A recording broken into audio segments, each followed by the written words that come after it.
Good morning to all our radio listeners and to our Facebook Live viewers. We celebrate today the Holy Mass for the memorial of Saint Camillus de Lellis, priest. Our Eucharistic celebration will be presided by Reverend Father Ricarthy D. Macalino, Director of Bahay Pag-ibig, Holy Angel Village, Telabastagan, City of San Fernando, Pampanga, and Munting Tahanan ng Nazareth, Mauaque, Mabalacat City. Together we sing the entrance hymn.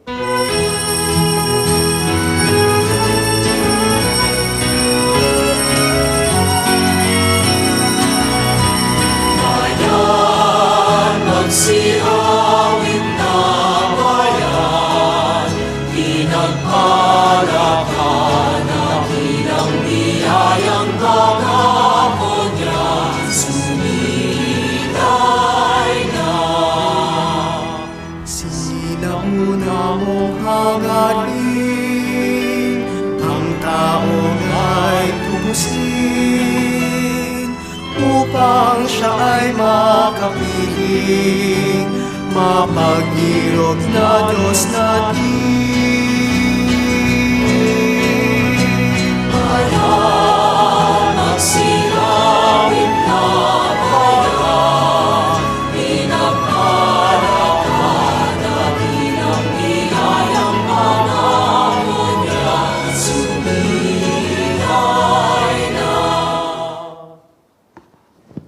In the name of the Father, and of the Son, and of the Holy Spirit. Amen. The grace of our Lord Jesus Christ, and the love of God, and the communion of the Holy Spirit be with you all. And with your spirit. Today is the memorial of Saint Camillus de Lellis.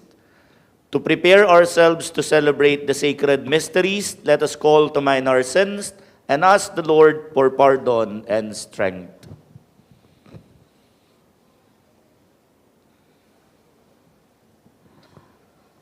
Have mercy on us, Lord. For we have sinned against you. Show us, O Lord, your mercy. And grant us your salvation. May Almighty God have mercy on us, forgive us our sins, and bring us to everlasting life. Amen. Let us pray. O God, who adorned the priest Saint Camillus with the singular grace of charity towards the sick, pour out upon us by his merits a spirit of love for you, so that serving you in our neighbor, we may at the hour of death pass safely over to you, through our Lord Jesus Christ, your Son, who lives and reigns with you in the unity of the Holy Spirit, God forever and ever. Amen. Let us listen to the word of the Lord.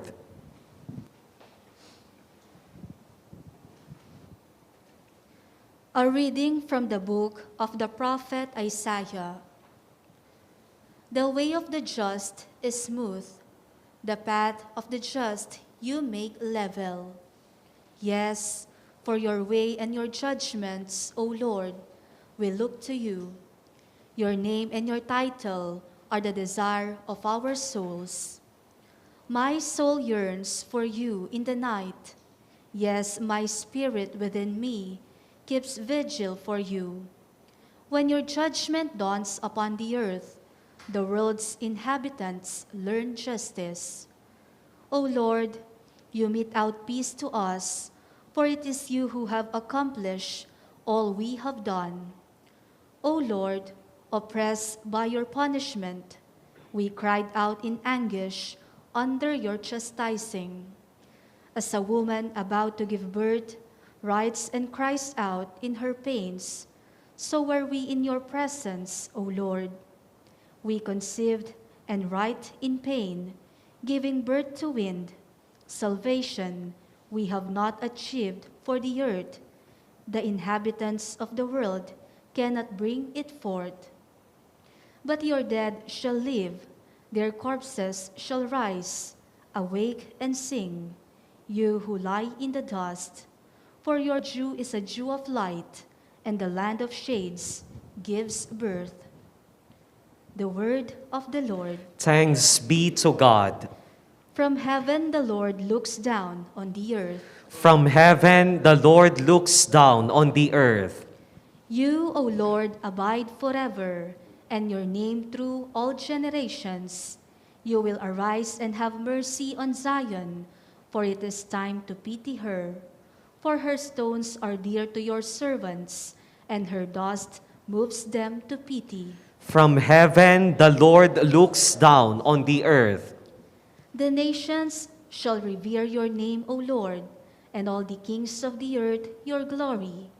When the Lord has rebuilt Zion and appeared in his glory, when he has regarded the prayer of the destitute and not despised their prayer. From heaven the Lord looks down on the earth. Let this be written for the generation to come, and let his future creatures praise the Lord. The Lord looked down from his holy height. From heaven he beheld the earth, to hear the groaning of the prisoners, to release those doomed to die. From heaven the Lord looks down on the earth. Let us honor the holy gospel. Alleluia, alleluia. Come to me, all you who labor and are burdened, and I will give you rest, says the Lord. Alleluia, alleluia. The Lord be with you. And with your spirit. A reading from the Holy Gospel according to Saint Matthew. Glory to you, O Lord. Jesus said, "Come to me, all you who labor and are burdened, and I will give you rest. Take my yoke upon you and learn from me, for I am meek and humble of heart, and you will find rest for yourselves. For my yoke is easy and my burden light." The Gospel of the Lord. Praise to you, Lord Jesus Christ. In our Gospel, Jesus said, "Come to me, all you who labor and are burdened, and I will give you rest." Kung titingnan po natin, bakit ba naging patron saint of the infirm si Saint Camillus de Lellis? Why he founded a congregation dedicated to the pastoral care of the sick. Because in his life, he experienced two kinds of healing. The first one is spiritual healing. To the Camillians, Charles po balo na ini, makantaya naman yata dati Charles, nakibangkilas siya, Karakrus.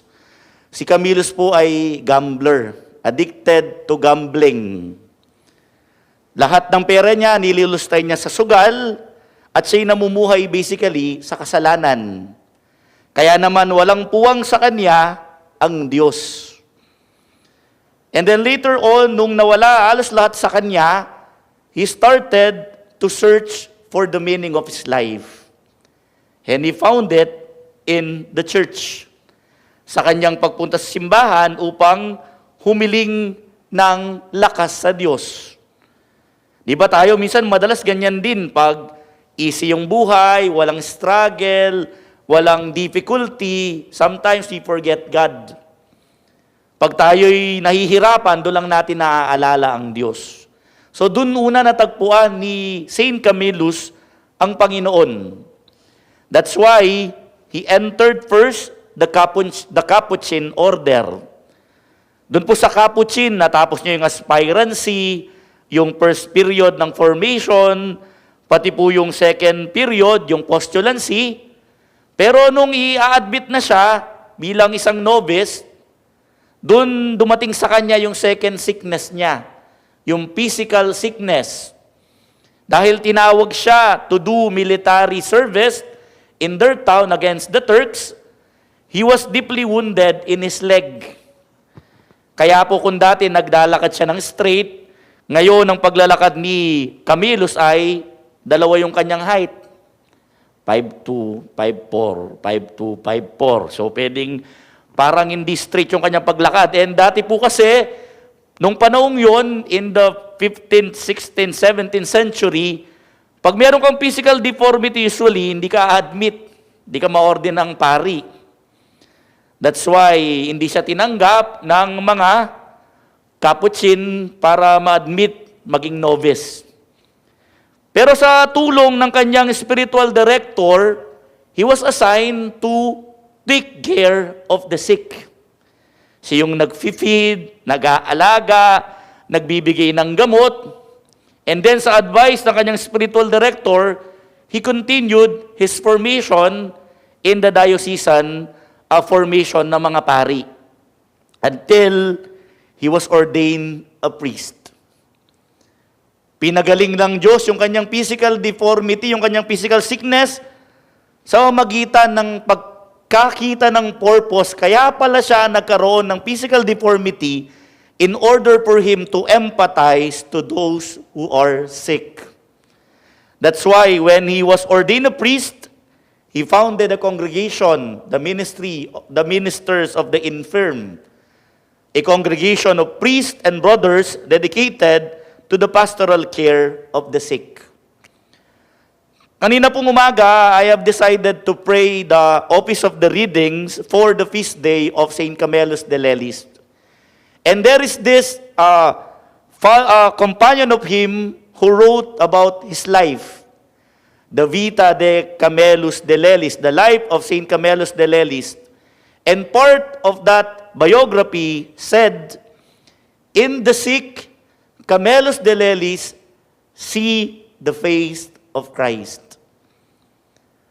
When he ministered to the sick, Camillus even asked them for forgiveness for all of his sins. Because each time he take good care of the sick, he see the person of Christ. He sees the person of Christ in the sick. Nakikita ni Camillus si Kristo sa mga may sakit. They are other Christ. Di ba sabi ni Jesus sa Ebanghelyo ni San Mateo, ano man ang ginawa mo sa mga maliliit na mga kapatid ko, ginawa mo sa akin. Literally, sa buhay ni Saint Camillus de Lellis, naging buhay sa kanya ang Ebanghelyong yon sa magitan ng paglilingkod niya sa mga ito upang sila'y gumaling. And for the Camillians, healing is not just physical.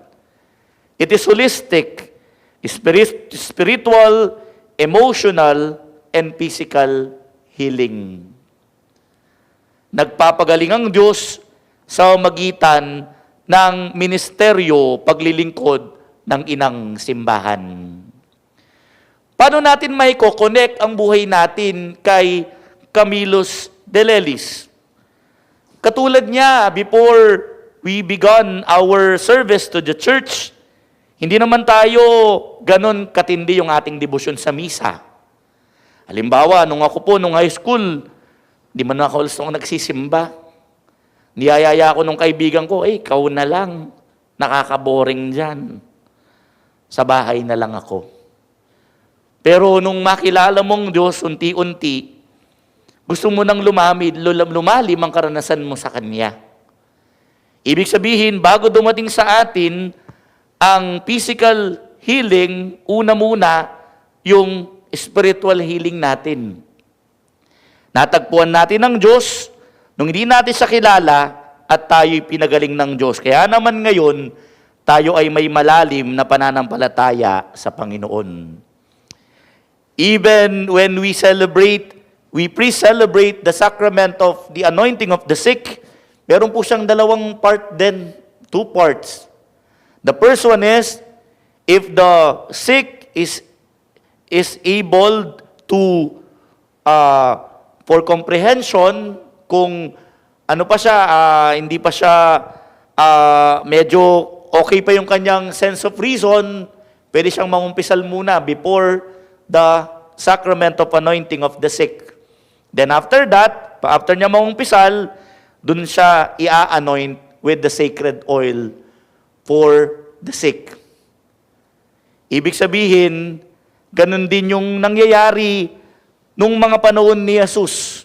Di ba lagi niya sinasabi sa kanyang mga pinapagaling, you are forgiven, go forth, and you are already healed. Ibig sabihin, kung gusto nating gumaling, kailangan nating tumalima sa Diyos. At tayo po bilang mga tagasunod ni Jesus, bilang katulad ni San Camillus de Lellis, naway tayong lahat, we become agents of God's healing through our prayers for the sick, especially for their holistic healing. And may we, priest, continue to celebrate the sacrament of anointing of the sick to those who need it. Meron po akong isang karanasan na kung saan yung may sakit po ay may terminally ill sickness po. Third stage breast cancer po. And during the pandemic, they asked me to celebrate the sacrament of the anointing of the sick. So pumunta po ako, nangumpisal yung may sakit, and then after doon, umiiyak pa siya during the confession. Di ko pwedeng sabihin yung details, no? And then after that, sinelebrate namin yung anointing of the sick. To my surprise po, after 6 months, tumawag sila sa akin. Pumunta sila, nag-donate sila sa Bahay Pag-ibig, and they told me that the woman was totally healed. Nagpapasalamat po sila sa akin. Sabi ko, I am not the one who healed the person. It is the Lord. I am just His humble instrument. Kaya isa po yung promise ko sa Panginoon na pag na-ordain akong pari, isa sa mga importante na sakramento na dapat laging nandun ng pare ay ang sacrament of the anointing of the sick and the sacrament of viaticum. So that yung mga may malapit ng pumanaw, yung mga may sakit, maranasan nila ang pagpapagaling ng Diyos spiritually and physically. Let us pray to the Lord. Let us ask the intercession of Saint Camillus de Lellis, naway lahat ng may sakit magkaroon ng healing, at naway magpadala pa ang Panginoon na mga pari na i-continue ang legacy ni San Camillus de Lellis. Amen.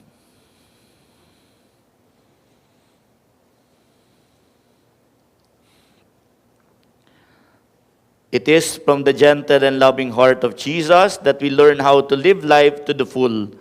Let our prayer be, Lord, hear us. Lord, hear us. We pray for a deeper understanding of the love of the heart of Jesus and the mystery of His mercy. Let us pray to the Lord. Lord, hear us.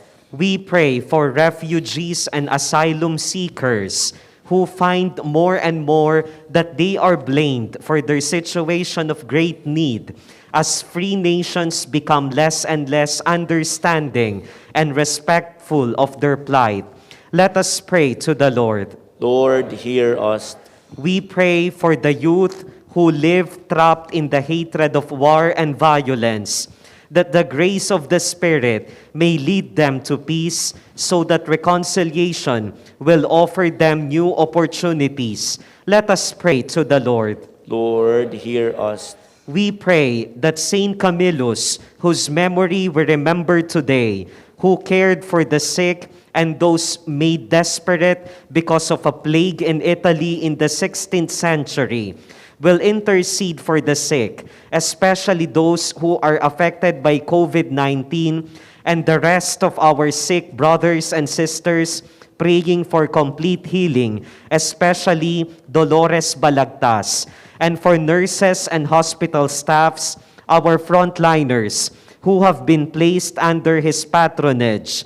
Let us pray to the Lord. Lord, hear us. That Saint Camillus, who was addicted to gambling in his youth, will show a better way of life to those who today, seduced by gambling advertisements, have become addicted to it. Let us pray to the Lord. Lord, hear us. That all who have died in faith, especially those who passed away because of COVID-19, and for the soul of Jose Mungcal on his death anniversary, may dwell in Christ's abundant love for eternity. Let us pray to the Lord. Lord, hear us. May the Lord accept our intentions, especially for our safety against COVID-19, the intentions of all our radio listeners and Facebook Live viewers, the intentions being sent in the different programs of our radio, the special intentions of the radio station of our Archdiocese, and for the intentions of the spiritual children of Padre Pio and all the devotees of Saint Padre Pio of Pietrelcina. Let us pray to the Lord. Lord, hear us. In silence, let us offer to God our particular intentions.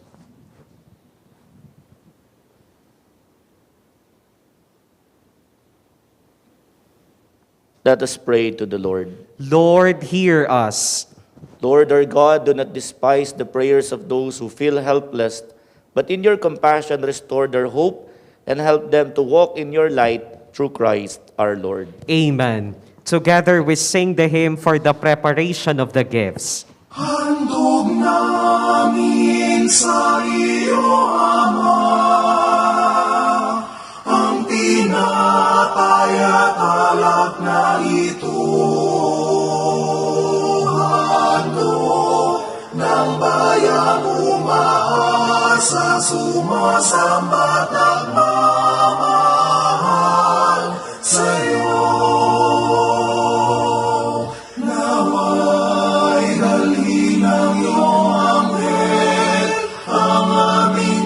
Panalangin sa'yo, Ramana, katulad ng halibuyat ng insenso, umaakyat sa kalangitan. Handog namin sa iyo, Ama, ang tinapay at alak na ito. Handog ng bayang umaasa, sumasambat nagmamahal sa'yo. Pray, brethren, that my sacrifice and yours may be acceptable to God, the Almighty Father. May the Lord accept the sacrifice at your hands for the praise and glory of his name, for our good and the good of all his holy church. Receive, O Lord, the offering of your people, and grant that we who celebrate your Son's work of boundless charity may, by the example of blessed Saint Camillus de Lellis, be confirmed in love of you and of our neighbor, through Christ our Lord. Amen. The Lord be with you. And with your spirit, Lift up your hearts. we lift them up to the Lord. Let us give thanks to the Lord our God. It is right and just. It is truly right and just, our duty and our salvation, always and everywhere to give you thanks, Lord, Holy Father, Almighty and Eternal God, through Christ our Lord. For as on the festival of Saint Camillus de Lellis, you bid your church rejoice, so too you strengthen her by the example of his holy life. Teach her by his words of preaching, and keep her safe in answer to his prayers.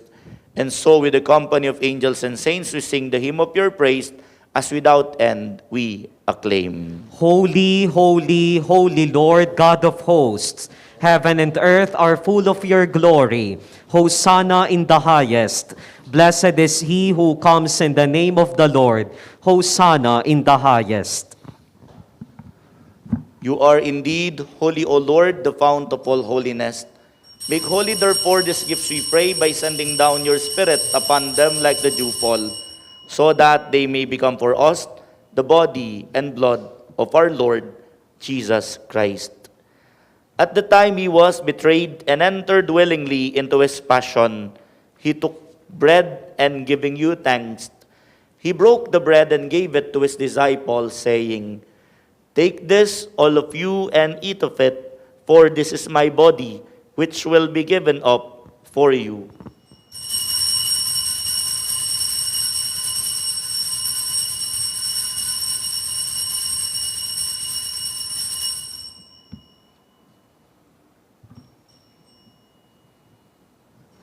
In a similar way, when supper was ended, he took the chalice, again giving you thanks. He gave the chalice to his disciples, saying, Take this, all of you, and drink from it. For this is the chalice of my blood, the blood of the new and eternal covenant, which will be poured out for you and for many, for the forgiveness of sins. Do this in memory of me.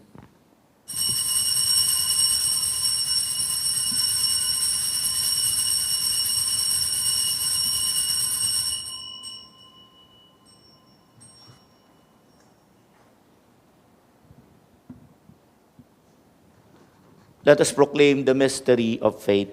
When we eat this bread and drink this cup, we proclaim your death, O Lord, until you come again. Therefore, as we celebrate the memorial of his death and resurrection, we offer you, Lord, the bread of life and the chalice of salvation, giving thanks that you have held us worthy to be in your presence and minister to you. Humbly we pray that partaking of the body and blood of Christ, we may be gathered into one by the Holy Spirit. Remember, Lord, your church spread throughout the world and bring her to the fullness of charity, together with Francis, our Pope, Florentino, our Bishop, Pasiano, our Bishop Emeritus, and all the clergy. Remember also our brothers and sisters who have fallen asleep in the hope of the resurrection, and all who have died in your mercy. Welcome them into the light of your face. Have mercy on us all, we pray, that with the Blessed Virgin Mary, Mother of God, with Saint Joseph, her spouse, with the blessed apostles, and all the saints, Saint Camillus de Lellis, Saint Padre Pio Pietrelcina, who have pleased you throughout the ages, we may merit to be co-heirs to eternal life, and may praise and glorify you through your Son, Jesus Christ. Through him, with him, in him, O God, Almighty Father, in the unity of the Holy Spirit, all glory and honor is yours forever and ever. Amen, amen, amen, amen, amen, amen, amen.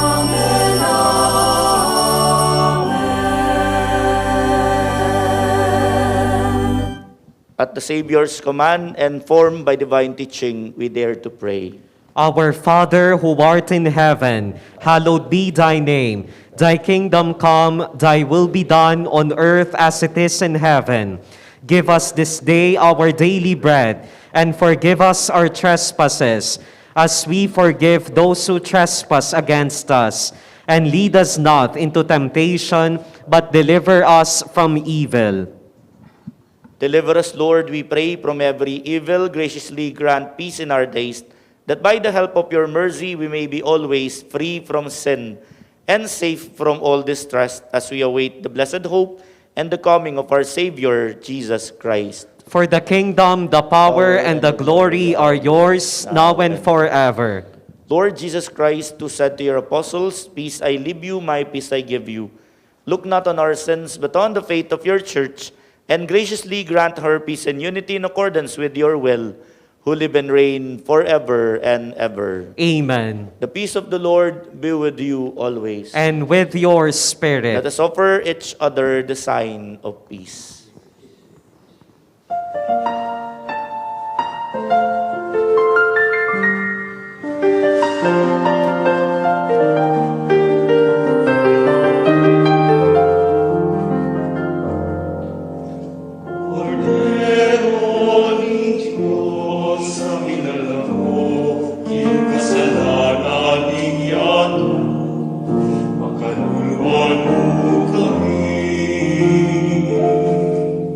Cordero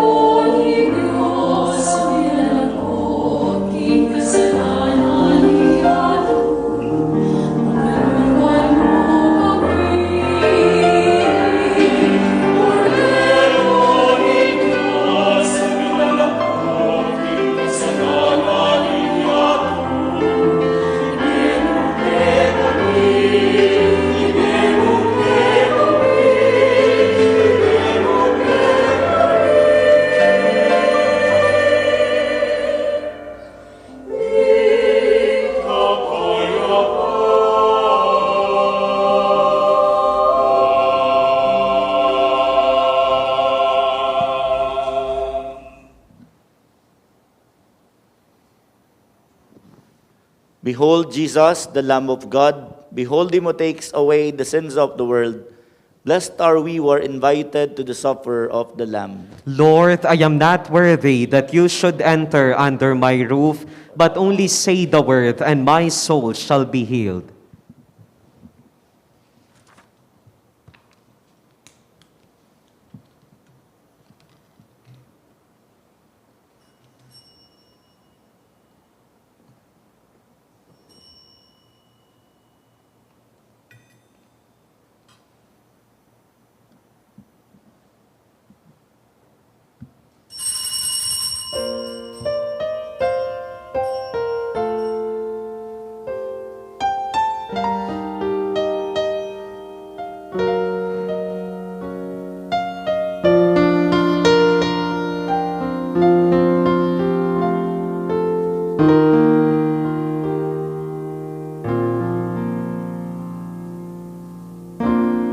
Panginoon ko, hanap-hanap ka ng puso. Tinig mo'y isang awit, paghilo.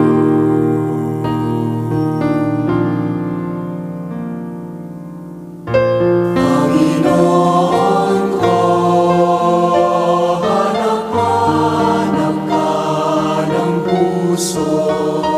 Tinig mo'y isang awit, paghilo. Ang baling ng aking diwa ay sa'yo.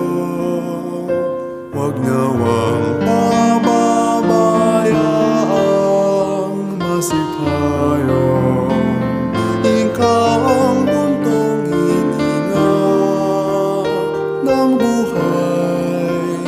Dulot mo'y kapayapaan, pag-ibig.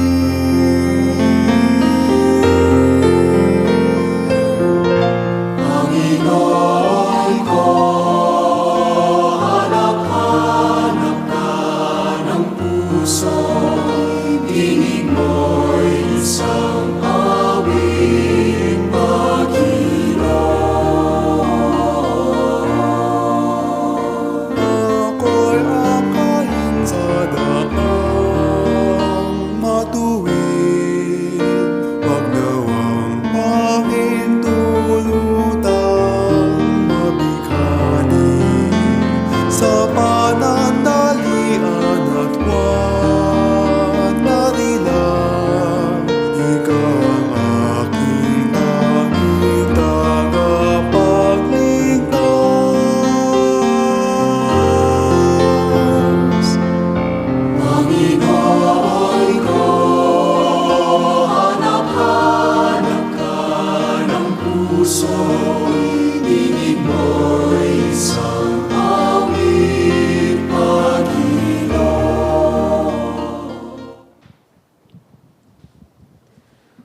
For our radio listeners and Facebook Live viewers who cannot physically receive the communion, we will join you in praying the act of spiritual communion. My Jesus, I believe that you are present in the most holy sacrament. I love you above all things, and I desire to receive you into my soul. Since I cannot at this moment receive you sacramentally, come at least spiritually into my heart. I embrace you as if you were already there and unite myself wholly to you. Never permit me to be separated from you. Amen. Please all rise. Let us pray. Having fed upon the delights of the sacrament of salvation, O Lord, we humbly implore your faithful love that, imitating by your grace the charity of blessed Saint Camillus de Lellis, we may also be made partakers with him in glory through Christ our Lord. Amen. The Lord be with you. And with your The spirit. Almighty God bless you, the Father, the Son, and the Holy Spirit. Amen. The Mass has been offered. Let us go in peace to love and serve the Lord. Thanks be to God.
Exorcism prayers to stem the scourge of the pandemic.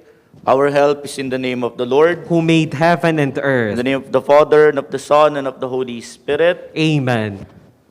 The Lord be with you. And with your spirit. Act of contrition.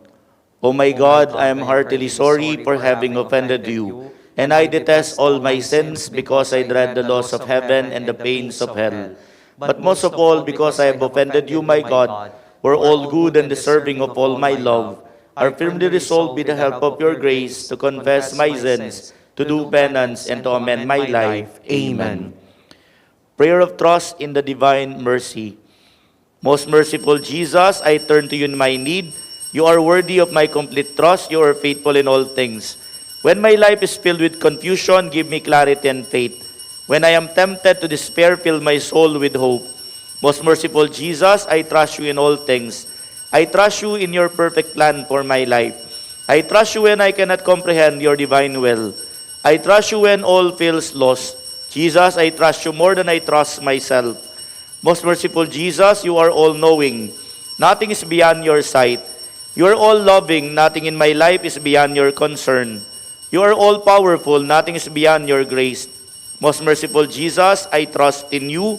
I trust in you. I trust in you. May I trust you always and in all things. May I daily surrender to your divine mercy. Most Blessed Virgin Mary, Mother of Mercy, pray for us as we turn to you in our need. Amen. Amen. Prayer to Saint Michael the Archangel. Saint Michael the Archangel, defend us in battle. Be our protection against the wickedness and snares of the devil. May God rebuke him, we humbly pray, and do thou, O Prince of the heavenly host, by the power of God, cast into hell Satan and all the evil spirits who prowl about the world, seeking the ruin of souls. Amen. Prayer to Our Lady, Queen of Angels. O august Queen and Our Lady of Angels, who receive from God the power and mission of crushing the head of Satan, we humbly beg you to send the 70 legions with Saint Michael the Archangel as head, so that under your orders they may chase the demons, combat them everywhere, repress their boldness, and drive them back into the abyss. Who is like God, O good and tender Mother, you shall always be our love and our hope. O Divine Mother, send your holy angels to defend us and to drive away from us the cruel enemy. Holy angels and archangels, defend us and guard us. Amen. Prayer to Saint Joseph, terror of demons and protector of the Christian family. We turn to you in our tribulation, especially now in this time of the pandemic, afflicting humanity, O Blessed Father Joseph.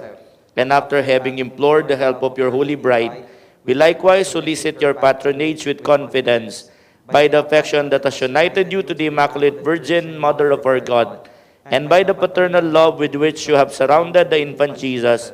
We beg you to look with kindness at the inheritance that Jesus Christ has won at the price of his blood, and to assist us in our needs. Protect, O most wise guardian of the Holy Family, the chosen race of Jesus Christ.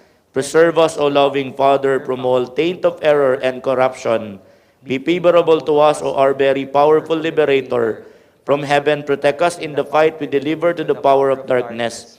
And just you once snatched the infant Jesus from the peril of death, today defend the Holy Church of God against pitfalls of the enemy and all adversity. Cover each of us with your perpetual protection, so that by the example and supported by your help, we may live holy and virtuous lives. Grant us that we may have a holy and peaceful death, and be able to reach eternal bliss in the kingdom of God. Protect all the members of our families.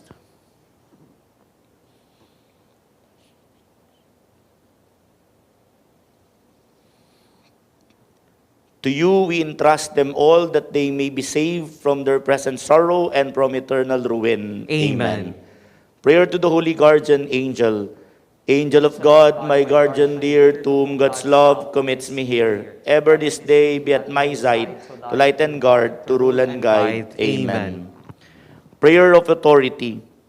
Lord Jesus Christ, in your most holy and powerful name, I bind and silence all powers and forces that do not accept you as Lord and King, in the air, in the water, in the ground, the netherworld, nature, the spiritual world. In your name, I bind all demonic action in our lives and in our families. Lord, seal our homes and all of us here. all our intentions in the precious blood of Jesus Christ. Blessed Mother Mary, we ask you to surround us with the mantle of protection and crush Satan's power in our lives. Saint Joseph, protect us. Saint Michael the Archangel, we ask you and all our guardian angels to defend us in battle against Satan and the powers of darkness that seek to ruin our life and our souls. Amen. Amen.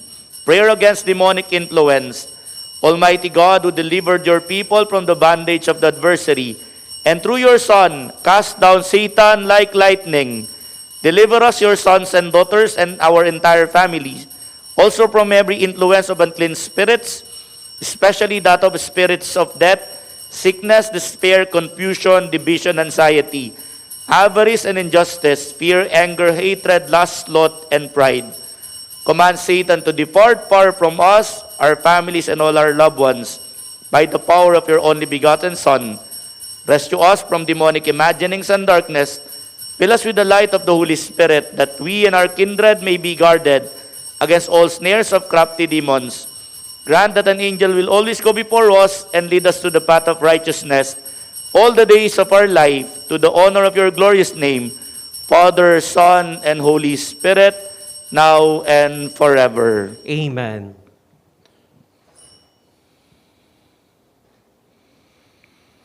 Oratio Imperata for protection against COVID-19.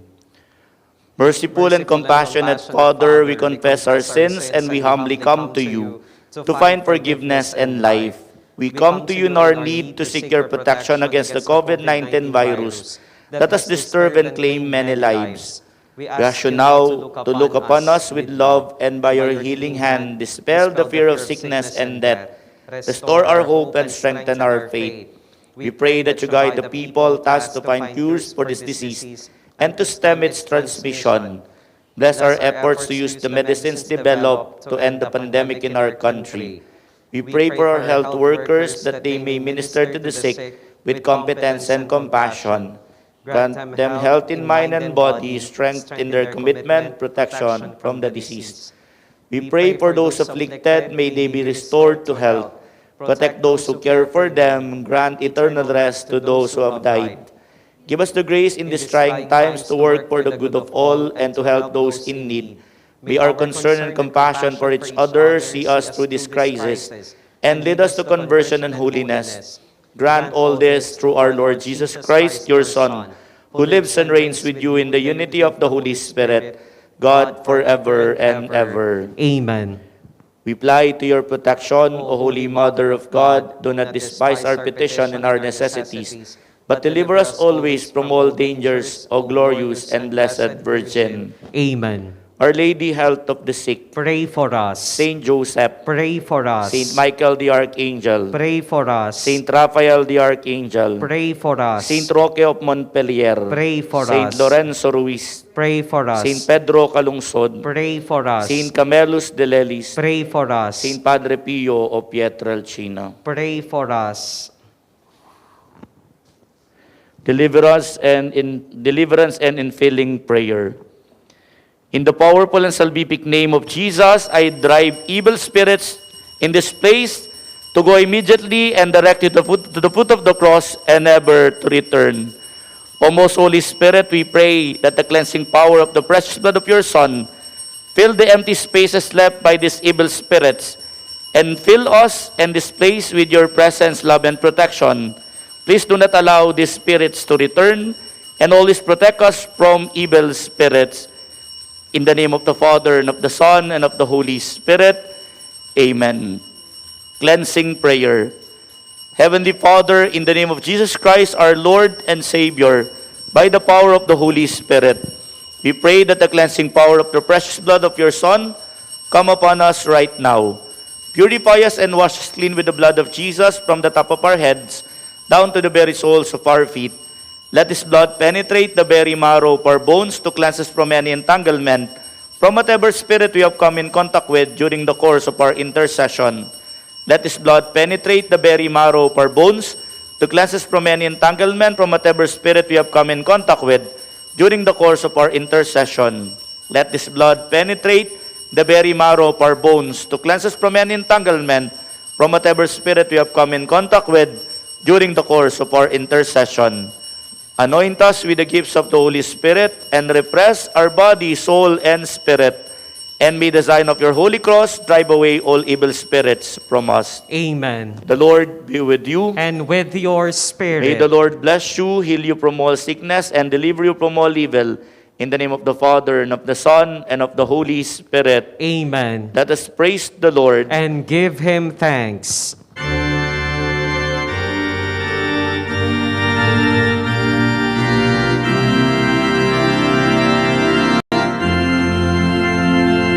Hail Mary, full of grace, the Lord is with you. Blessed are you among women, and blessed is the fruit of your womb, Jesus. Holy Mary,